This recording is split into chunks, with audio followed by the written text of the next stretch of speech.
I grew up in Fort Bragg, California, on the Mendocino coast.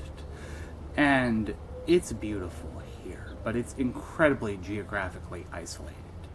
This is a rural community, and everybody knows everybody. That can be a blessing for some, but it can be a curse for others.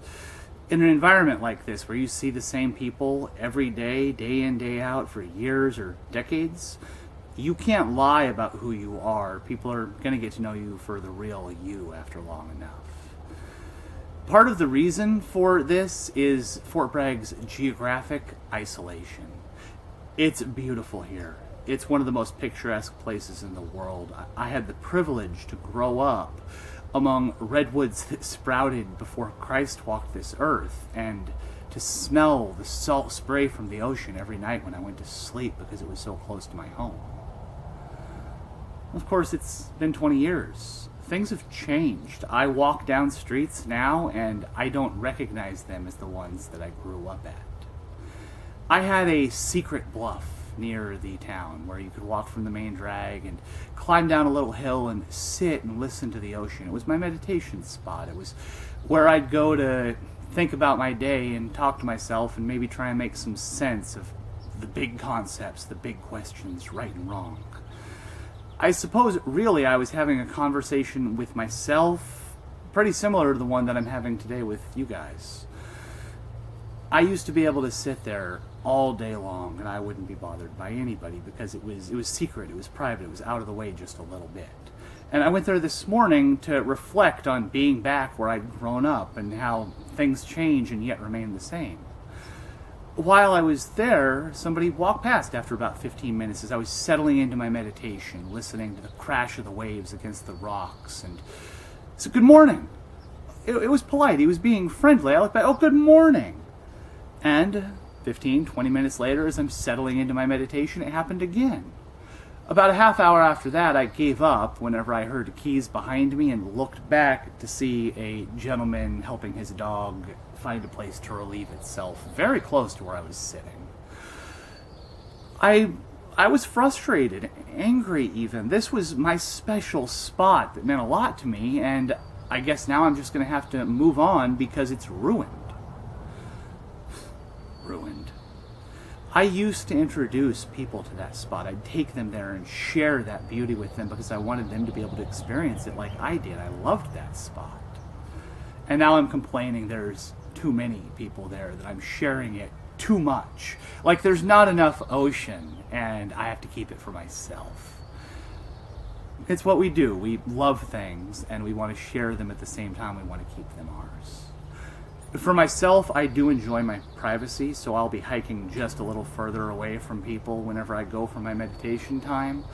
But the idea that my spot was ruined by people being there is so self-centered. It was made better. Now I get to share that with the dozens of people that walk past. And if I'm really lucky, in 20 years, I'll do a video about how my new spot that I've moved to that I like, that's a little bit further away, is too crowded, and I'm going to have to move just a little further still because that means I got to share that beauty with those people too. Fort Bragg, being an incredibly rural community, impacted my trial in a lot of ways. Murder cases are few and far between in this area, and mine was gruesome. It was front page news. The district attorney had alleged that I was a homophobe and that I'd murdered my victim because I hated gay men and I thought that it would be fun to kill one. My co-defendant and good friend Ty was openly bi at this time, and my best friend of 14 years was openly gay.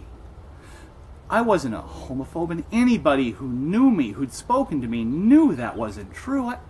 I don't care what somebody does in the privacy of their bedroom. Why would anybody? That's their business. On the other hand, if you come to my community with $10,000 in camera equipment, a giant stuffed animal, sex toys, for a relaxing weekend of taking nude photos of children on the California coast, that is my business. I care very strongly about that. And anyone who knew me could have told you that too. I was scheduled to be tried at the Fort Bragg courthouse by Judge Lehan. Judge Lehan was a kind and honorable man. I was familiar with him, and I was prepared to stand before him and be judged because I trusted his judgment. He recused himself.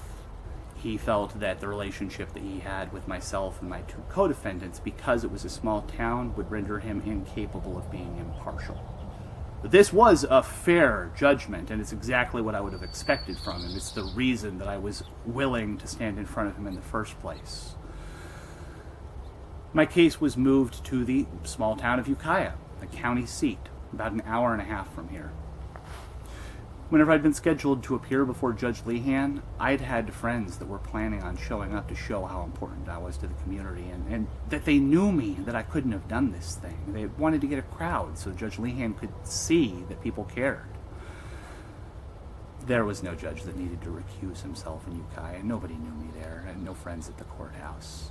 And I suppose that this is justice. It's supposed to be an unbiased jury pool. But the thing is that my victim, Donald Perez, had ties to the rural town of Ukiah. His brother lived there. His brother, if he told people that I was a monster, that I was a murderer and a homophobe, people would believe him because he'd lived there and spoken to them and established credibility as somebody who was honest. The same as I had in my hometown. Judge Lehan did right to recuse himself because the jury pool in Fort Bragg had been tainted. I had a good name here. I just wish that the DA had been similarly concerned with justice, because all that happened was that I was moved to a different small town with a different tainted jury pool. Not because they knew me, but because they knew the case. 17 years in prison is 16 and change, really. It was so much, and I'm so angry about this. I'm bitter about it. It wasn't fair. I'd spent my lifetime earning my good name in my home, and I was framed for a crime, and then whenever I was judged and found guilty, it wasn't in my home amongst my peers. It was someplace where I didn't know anybody. And I've seethed about it for 20 years. Poor me. Why would I want to do that to myself? Why would I want to be angry about anything for 20 years? They say that being angry and expecting somebody else to suffer for it is like drinking poison and expecting somebody else to get sick. No more. No more poison for me. I'm going to go out to my spot tonight, the new one, and I'm going to sit down and I'm going to breathe and I'm going to try and let this go. It was so long ago, and the only person I'm punishing by my anger is myself. If you have something that maybe you wish you could have let go before now, or maybe it's time, take the time. Maybe you have a spot that you like to sit and think. I'll be out there tonight, thinking, trying to let this go and come to peace in my life. I hope you'll do the same, because in the morning I intend to feel better, lighter, freer for having let this go. And I hope you will as well.